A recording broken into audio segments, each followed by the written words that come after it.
Waterfront Park in Portland, Oregon offers some of the most scenic views in the city.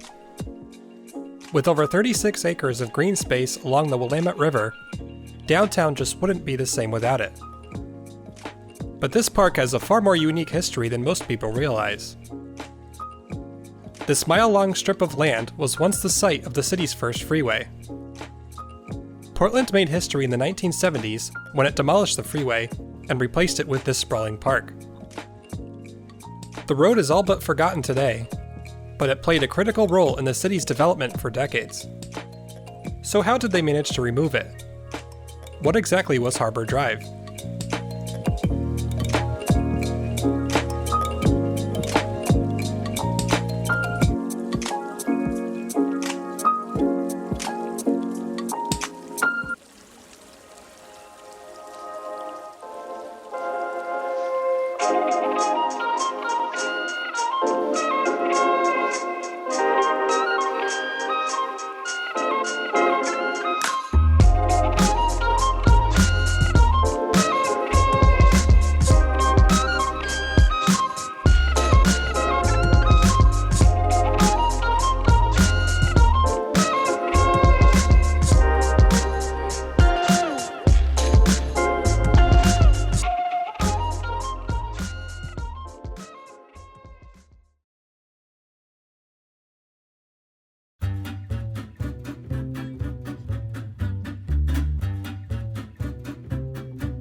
In the early 1930s, Portland's downtown district was bordered by Front Avenue, which ran along the west bank of the Willamette River. The road dated back to Portland's founding in the 1850s, and now 80 years later, it was busier than ever. The growing population and the rise of the automobile had overcrowded the city's aging streets. Downtown was notorious for constantly being in gridlock. To help with this issue, the city approved a major public works project that would widen Front Avenue and revitalize the surrounding area. By 1935, engineers proposed a second road parallel to Front Avenue that would run right along the edge of the river. This 6-lane, mile-long road would have far fewer intersections, serving as a high-speed bypass. Front Avenue itself would be widened to 6 lanes as well, with many of its intersections being upgraded. By July of 1941, demolition was underway for the project. A total of 11 blocks and 79 historic buildings were leveled. The Oregonian described it as warlike ruins and said it looked like a bomb raid. But among the rubble, one building was left standing, and it was a big one.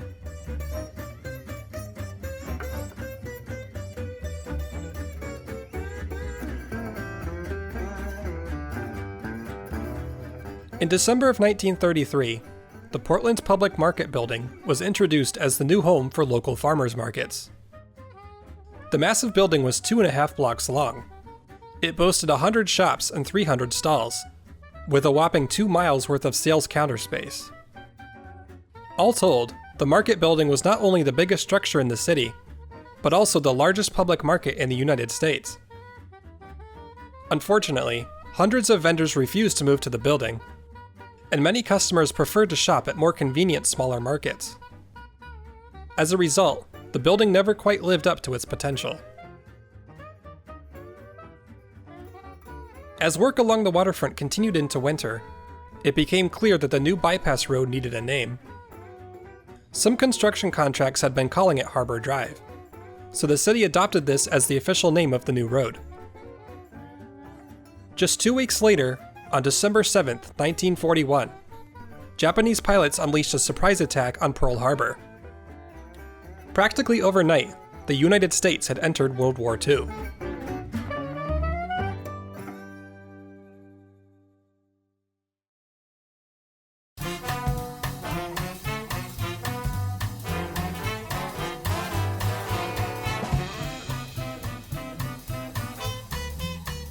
The U.S. war effort gave new importance to the construction of Harbor Drive. Thousands of workers were coming to Portland to work in the Kaiser shipyards and other wartime industries. This sudden influx of the population congested the city streets more than ever. Unfortunately, the war had cut off all funding and materials to civilian projects. Harbor Drive only had enough funding for a portion of its construction. Once the money ran out, the city wouldn't be able to continue until after the war was over. On November 20th, 1942, the first section of Harbor Drive officially opened. It split off from Front Avenue at Columbia Street, passing under the Hawthorne Bridge, alongside the Market Building, and under the Morrison Bridge. From here, it continued farther north until ending at Vine Street. Between Harbor Drive and Front Avenue was a median about 100 feet wide that would eventually be landscaped with grass. But in the meantime, it would be used for parking. Along the edge of Harbor Drive was a walkway that allowed pedestrians to enjoy the riverfront views for the first time. Although the project wasn't fully finished, Portlanders were thrilled with the new developments. As the war drew on, Portland's leaders were growing worried about what would happen after the end of the war. Thousands of wartime workers would suddenly be unemployed, and the city's aging infrastructure would need to be overhauled to handle the growing population. They soon agreed to bring in some outside help.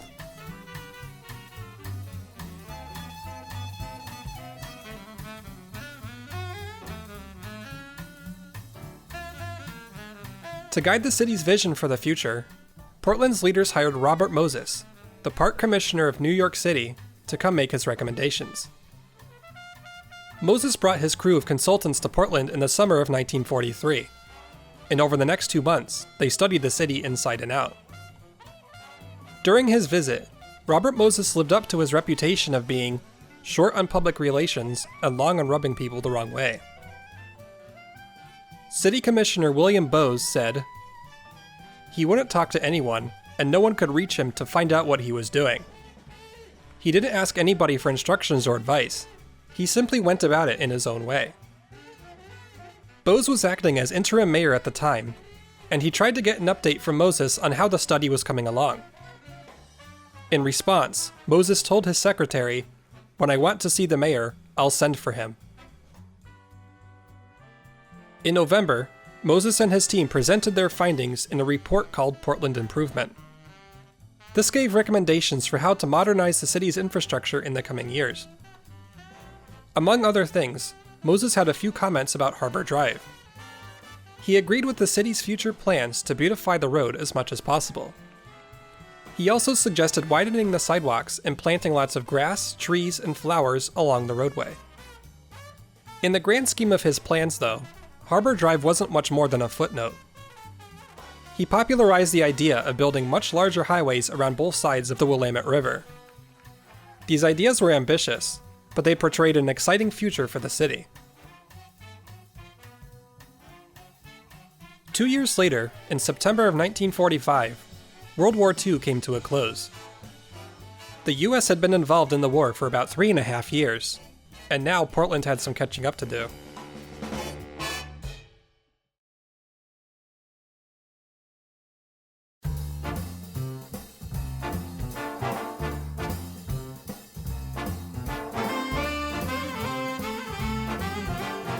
Work soon resumed on Harbor Drive and Front Avenue in the summer of 1946.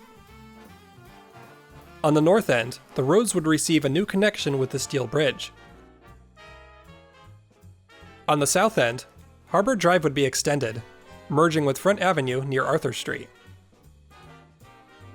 Front Avenue would also receive a new interchange with Barber Boulevard. This was important because Barber carried US Route 99, which was expected to bring a new wave of traffic in the coming years.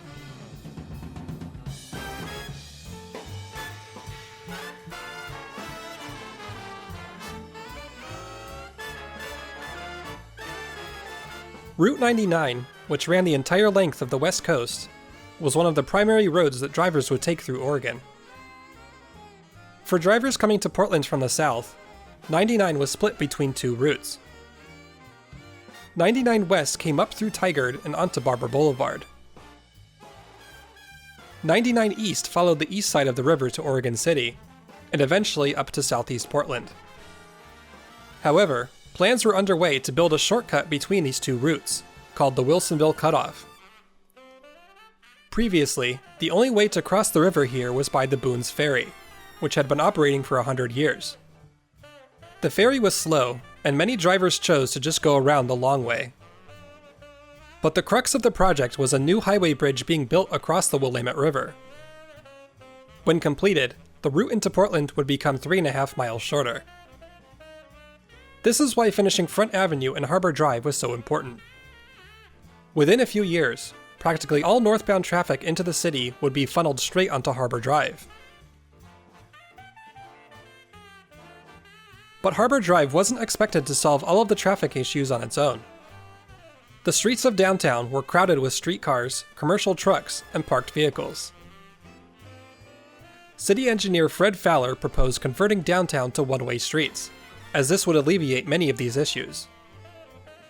The city studied this option over the next few years, and by 1950, they were ready to make the conversion. While many business owners celebrated the change, hundreds of others petitioned against it.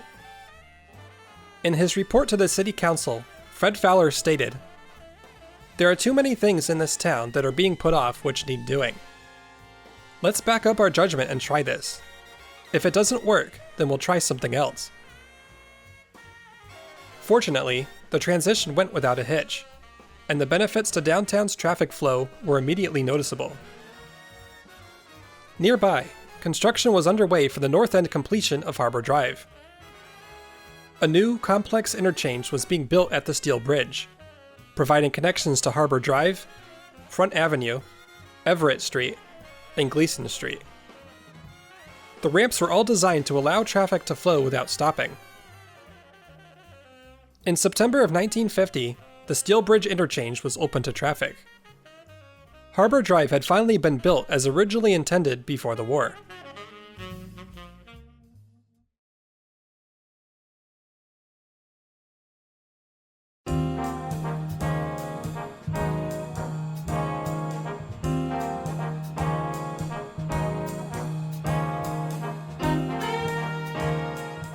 By the summer of 1951, Portlanders had been enjoying the convenience of the newly completed Harbor Drive. But despite it being designed as a high-speed bypass, it was getting congested with traffic on a regular basis. One problem was that the road had 3 traffic lights at Clay, Columbia, and Jefferson Streets. Fred Fowler suggested that Harbor Drive should eventually be made a true freeway by eliminating these signals.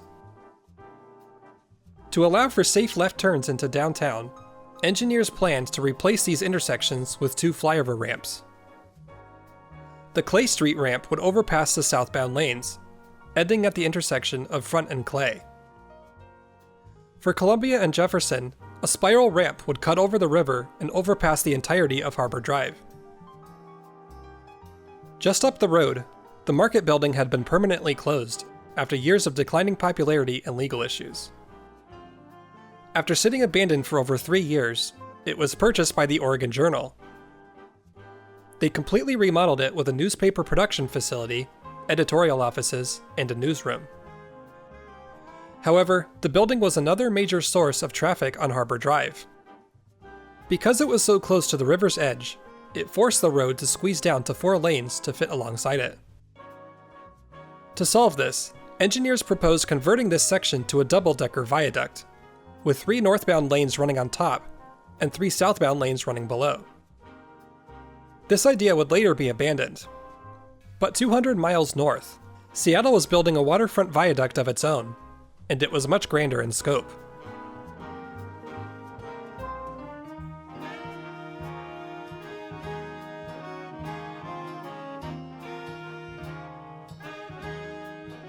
The history of the Alaskan Way Viaduct bears a striking resemblance to Harbor Drive. Seattle was having traffic problems in its downtown area, and by the 1930s, plans were underway to build a freeway around the edge of downtown. The result would be a massive, double-decker freeway along the city's waterfront. Construction began in 1950, right around the same time that Harbor Drive was completed. Fred Fowler was inspired by Seattle's massive project. He said, "Alaskan Way is very similar to a project which we planned for Front Avenue, a future elevated expressway to the north. He was referring to an idea that was originally proposed during the war years. This called for Harbor Drive to be extended northward as an elevated freeway. It would run above the rail yards in industrial areas, leading up to a massive new river crossing called the Fremont Bridge. There were no immediate plans to move forward with these projects. But Fowler felt that if the Alaskan Way Viaduct could be built, surely the future phase of Harbor Drive could become a reality too. Meanwhile, Oregon's freeway network was slowly taking shape. The Wilsonville Cutoff had expanded into a longer route that would soon run clear from Salem to Portland. Barber Boulevard was now seen as inadequate to handle the traffic, so a new route would be constructed to bring the freeway directly into downtown. When completed, it would transition right into Harbor Drive. On the city's east side, engineers had their eyes on a windy ravine called Sullivan's Gulch. This soon became the site of another new route called the Banfield Freeway, which opened in the fall of 1955. This modern road was designed with limited access points and no traffic lights. For this reason, the Banfield was considered Oregon's first true freeway, even though Harbor Drive had predated it by more than a decade. But the best news was still to come. In June of 1956, President Eisenhower signed a new bill into law called the Federal Aid Highway Act. This would allow a new network of interstate freeways to be built across the country, with the federal government paying 90% of the cost. This historic legislation was a game changer, and it meant that Oregon could tackle much larger highway projects in the coming years. In 1957, the new ramps for Harbor Drive were completed. The Clay Street ramp opened in April, and the overpass for Columbia and Jefferson opened a few months later in August. With these projects completed, the last remaining traffic lights were removed from the route. Harbor Drive could now be called a true freeway.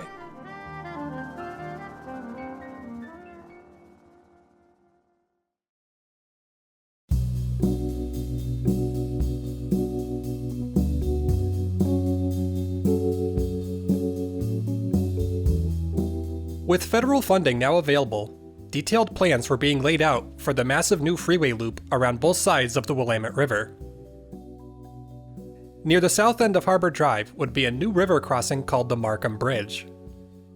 From here, two new freeways would be constructed. Crossing the river would be the East Bank Freeway, running along the eastern waterfront. Around the west side would be the Stadium Freeway, which would wrap around downtown and eventually cross the long-proposed Fremont Bridge. But with these ambitious projects coming in the near future, the writing was on the wall for Harbor Drive. Once the new loop was built around it, would it still be needed? Engineers had assumed that Harbor Drive would be a part of the new interstate system as well, but they soon discovered that it did not meet federal standards. The road was still essential to the city's infrastructure, but expanding upon it any further would be difficult without federal support. Meanwhile, even though the road had no more traffic lights, there were still a few turn lanes where drivers could pull off into downtown. The most notorious of these was the unprotected left turn onto Oak Street. Northbound drivers had to cross a total of 9 lanes of traffic coming from both directions. Unsurprisingly, this caused numerous collisions and fatal accidents. To solve this issue, the city announced it would build another overpass at this spot, touching down at the intersection of Ash Street and First Avenue. While this would be much safer for drivers, it would also destroy historic buildings in the Skidmore Fountain area. The ramp would also block the last unobstructed view of the waterfront. Before long, the project was met with a wave of protest by local groups. This was the first time in 20 years that Harbor Drive had seen any significant pushback. But times were changing. As interstate megaprojects were popping up around the city, Portlanders were beginning to realize how much destruction they caused. City Commissioner William Bowes had no interest in preserving the waterfront. He argued that the thousands of motorists using Harbor Drive are too busy with traffic to watch the sailboats go by on the river. Local architect John Storrs felt that the city was focusing too heavily on automobiles. He said, "The riverfront is rapidly disappearing. Frankly, I'm surprised that one of our technicians hasn't come up with a plan to freeze the Willamette River so we can park cars on it." By August of 1961, it was clear that the ramp was far too controversial to move forward, and it was shelved indefinitely. Just a few months later, in November, the final segment of the South End Freeway was completed. Portland, Salem, and Eugene were now linked by a continuous highway running for 110 miles. The route was Oregon's first segment of Interstate 5. Not only was it a local pride, but it was the nation's longest continuous piece of the interstate system at the time. Just as planned, I-5 was built to lead directly into Harbor Drive. Traveling to and from downtown was now a seamless experience. Even if Harbor Drive wasn't interstate material, it was still one of Oregon's busiest and most esteemed roadways.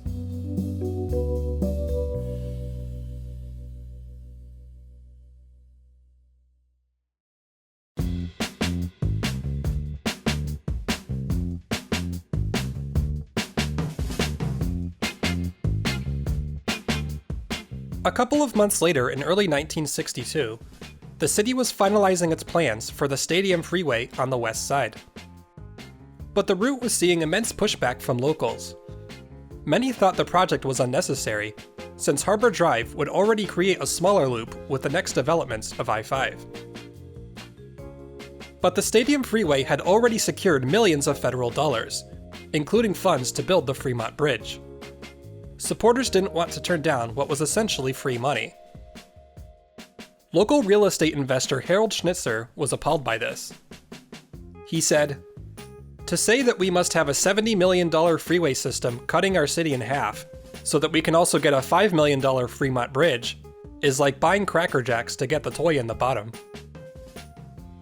He and many others supported the old idea of having Harbor Drive run up to the Fremont Bridge instead. Unlike the Stadium Freeway, this option would be far less destructive and much cheaper to build. But many people feared that the elevated freeway would be an eyesore along the city's waterfront. A similar project had recently become a cautionary tale, and Portlanders weren't keen on repeating that mistake.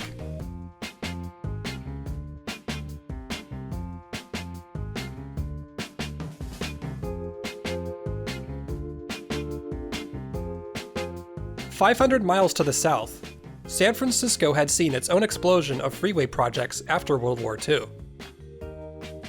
Among these was a proposed route that would run along the waterfront between the Golden Gate Bridge and the Bay Bridge. The easternmost section of this project was called the Embarcadero Freeway. Construction began in 1953, but the project was highly controversial from the start. The massive concrete structure blocked scenic views of the San Francisco Bay, as well as the historic World Trade Ferry building. The first segment of the Embarcadero Freeway opened in 1959, after protests effectively halted any further progress. Some of the area's most beautiful views were now blocked by the concrete monstrosity. Back in Portland, opponents of the Harbor Drive extension feared that it would become another Embarcadero Freeway. In contrast, the Stadium Freeway was considered less of an eyesore, since it would be depressed below ground. The City Council finally approved the Stadium Freeway to move forward, killing off any last hopes to extend Harbor Drive. Amidst the rise of concrete structures and the fumes of automobiles, engineers were paying little attention to their impact on the environment. But soon, a voice would be lent to Oregon's environmental issues, and it would be a voice that it would not soon forget.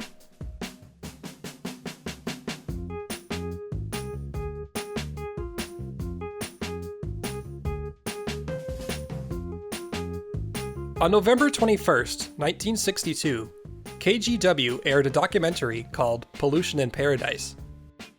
The film was produced and narrated by newscaster Tom McCall, who had gained local popularity for his commanding voice and journalistic integrity. McCall had spent the last year investigating Oregon's polluted air and waterways, culminating in an hour-long expose that revealed just how bad the situation was. Improper practices in irrigating and farmland fertilizing and in logging, road building and mining add so much more to the warming up and to the soiling of Oregon's rivers. Test nettings in the Willamette show that only carp and other warm water trash fish are able to survive. In the Portland area, the land layout brings 50 to 60 days every year of that smog-encouraging peculiarity of the atmosphere called inversion. This is more frequent than at any other place on the West Coast outside of Los Angeles. The film was ahead of its time, calling attention to the shocking lack of accountability that was choking Oregon's natural resources. The award-winning documentary helped elevate Tom McCall's popularity in the coming years. While Oregonians were beginning to understand the environmental challenges around them, construction continued at a feverish pace. Segments of the new interstates opened incrementally over the next few years. When the Markham Bridge finally opened in October of 1966, it marked the final section of Interstate 5 to be completed in Oregon. 308 miles of freeway had been built, making Oregon the first West Coast state to complete its entirety of I-5. A few weeks later, Oregon's 1966 election for governor took place. The winner was a familiar face and a familiar voice, Tom McCall. Over the last few years, he had transitioned his focus from journalism to politics, and his popularity helped him secure the role as Oregon's 30th governor. In the coming years, he would live up to his promise of bringing positive environmental change to the state he loved.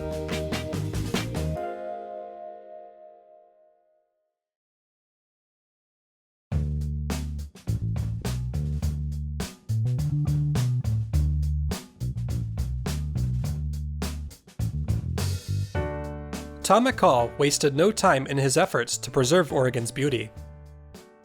That next spring, he campaigned heavily for the Oregon Beach Bill, a piece of legislation that would make the entire Oregon coast open to the public, permanently. Overwhelming public support helped the bill pass in June of 1967. This bill guarantees that Oregon's coastline will remain secure for generations to come, and in so doing, it will enable Oregon to meet its burgeoning needs for recreation far into the future. And the beach bill was just the beginning. In the following year, he would shift his focus toward beautifying Portland's waterfront. The first step was to get rid of the old Journal building. By now, the Oregon Journal had vacated the building, leaving it abandoned for the second time in its history. The city purchased the building back from the Journal in 1968, with plans to demolish it in the near future. Freeing up this space would allow the waterfront to be redeveloped into an accessible and scenic park. In February of 1969, Tom McCall formed a task force of 9 people to head up the new project. The chief of the task force was Glenn Jackson, one of the most influential highway engineers in the state's history. The options proposed by the task force evolved several times, but they can be simplified as follows. One option would have Harbor Drive pushed over as close as possible to Front Avenue, which called for as many as 14 total lanes of traffic.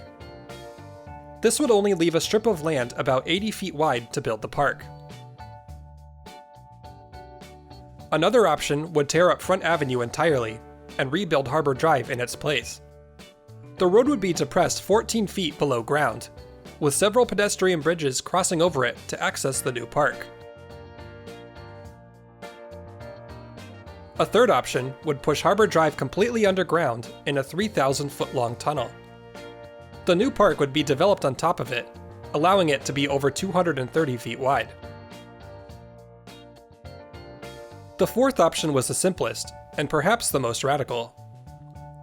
Harbor Drive could just be removed entirely. Highway engineers, including Glenn Jackson himself, said the idea was out of the question and that the abandonment of Harbor Drive would be impossible. It was true that no city had ever intentionally removed one of its freeways before. But despite the resistance, McCall pushed the task force to consider the option. Some highway engineers have a mentality, engineeringly speaking, that would run an 8-lane freeway through the Taj Mahal. That is our problem. Meanwhile, the general public wanted to have a decisive say in how the waterfront would be developed. In response, McCall instructed the task force to form a new Citizens Advisory Committee. This group of 18 people would help ensure the public's opinions would be taken into account. The two groups spent the next several months studying the options and collecting feedback, and at last they came to an agreement. Harbor Drive would be eliminated once the Fremont Bridge was completed and the interstate loop was finished. A defeated Glenn Jackson said, "We finally decided on elimination because it would be impossible to keep it and satisfy everyone." Other members of the task force, including Representative John Mosser, had seen promise in the idea early on and helped advocate for Harbor Drive's removal. But really, the thing was, I kept saying, where are these cars going? Why do we have to have 14 lanes on the waterfront? Where are the cars going? They were all trying to get from the west side to the east side, just looking for another bridge. And so the conclusion was that when the Fremont Bridge was finished, that would route enough of these cars around downtown Portland, and you didn't have to have it. Portlanders praised the plan and were thrilled about the radical new changes soon to come. It would still be over 3 years before the Fremont Bridge was completed, but the city was finally taking its first steps into a new era.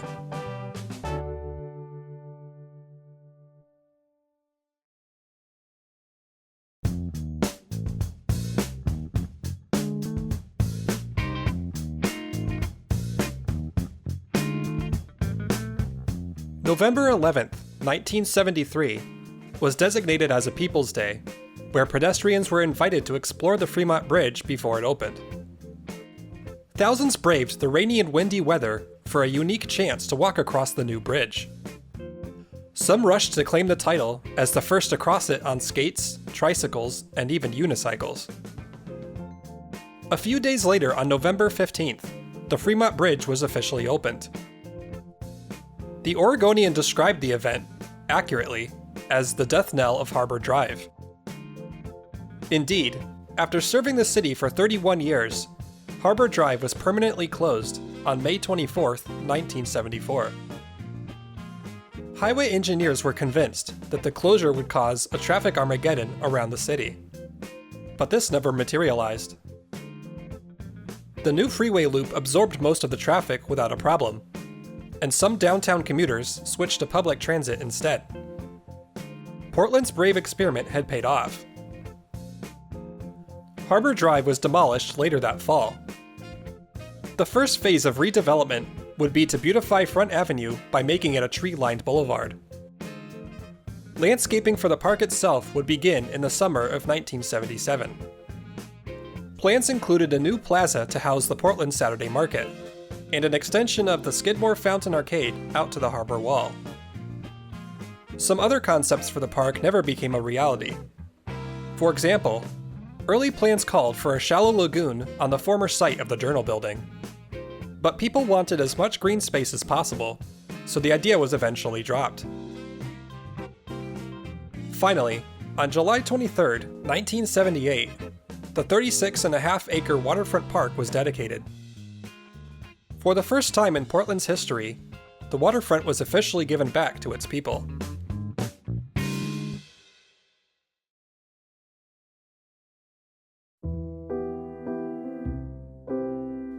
Tom McCall had reached the end of his term as governor during the park's development, but his influence on the project was undeniable. After leaving office in 1975, McCall returned to TV journalism. Even in the final months of his life, after being diagnosed with terminal cancer, he continued fighting relentlessly for environmental causes. He passed away in January of 1983. The following year, the park was renamed to Tom McCall Waterfront Park, in honor of the man who sought to preserve Oregon's beauty for generations to come.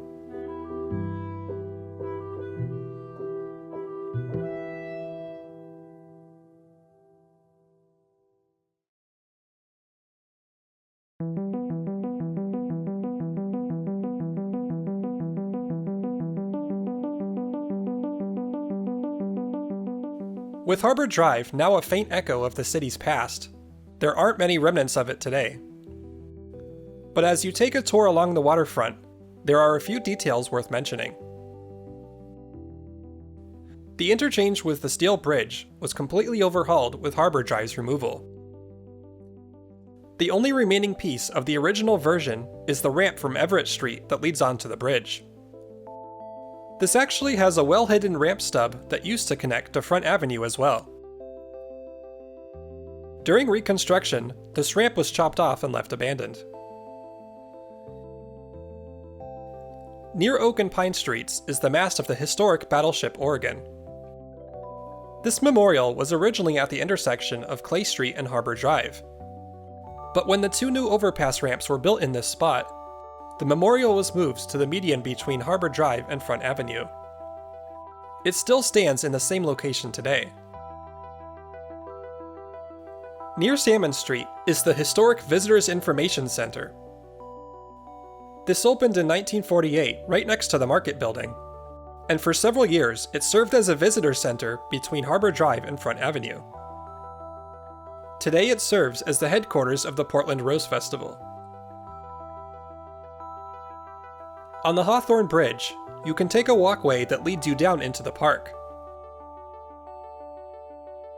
This was originally the off-ramp that spiraled down to both Front Avenue and Harbor Drive. Only a portion of this ramp remains today, partially used as a walkway and partially abandoned. The southernmost portion of Harbor Drive technically still exists. As you're traveling north on I-5 into the city, the leftmost exit will take you to the city center and south waterfront. This is where I-5 originally ended and turned into Harbor Drive. The road is still labeled as Harbor Drive for about a third of a mile before it ends at Clay and Market Streets. Front Avenue was renamed to Nadeau Parkway in the mid-1990s. When the park was first being developed, the 6-lane road was downgraded to make the area safer for pedestrians. Improvements are still ongoing today, with part of the road being converted into bike lanes and new and improved sidewalks and crosswalks being built. One more remnant of Harbor Drive can actually be found on the opposite side of the river. This flyover ramp from I-5 to I-84 used to have a connection from the steel bridge, allowing traffic to flow from Harbor Drive. The connector was eventually removed in the late 1980s, but there's still a ramp stub where this connection once stood. Over the last few decades, other cities around the world have taken Portland's lead and removed freeways of their own. In 1991, San Francisco demolished the Embarcadero Freeway. The waterfront area was redeveloped as a beautiful palm-lined boulevard. In 2019, Seattle demolished the Alaskan Way Viaduct. In this case, it was replaced with a highway tunnel that now runs beneath downtown. However, cases like these are still fairly uncommon. Most cities are still struggling with the unpleasant reality of their urban freeways. But more and more local groups are proposing to remove their freeways and reclaim their city's natural beauty. Many people dismiss these kinds of ideas as impossible. But if Harbor Drive can teach us anything, it's that impossible things have been done before.